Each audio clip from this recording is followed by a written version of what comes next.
আসসালামু আলাইকুম ওয়া রাহমাতুল্লাহি ওয়া বারাকাতুহু। উপস্থিত, আল্লাহ সুবহানাহু ওয়া তাআলা আমাকে সুস্থ রেখেছেন এবং আশা করি আল্লাহ সুবহানাহু ওয়া তাআলা আপনাদের সকলকে সুস্থ রেখেছেন। সকলে বলেন আলহামদুলিল্লাহ। আল্লাহর প্রশংসা করি আমরা সকলেই। আজকে যে হাদিস সেটি হচ্ছে হযরত ইবনে সালামা রাদিয়াল্লাহু তাআলা আনহু হইতে বর্ণিত। রাসূলুল্লাহ সাল্লাল্লাহু আলাইহি সাল্লাম বলেছেন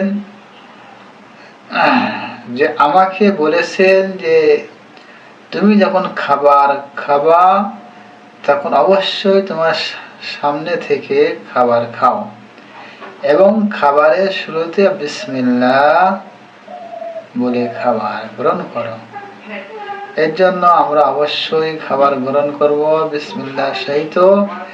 দ্বিতীয় হচ্ছে আপনার খাবারের সামনে থেকে আপনাকে খেতে হবে।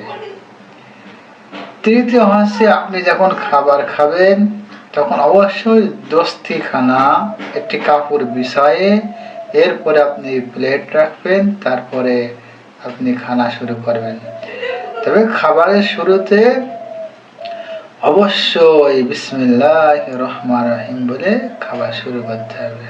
আল্লাহ সুবহানাহু ওয়া তাআলা আমাদেরকে সুন্নাত তরিকায় খাবার খাওয়ার তৌফিক দান করুন। সকলে বলেন আমিন।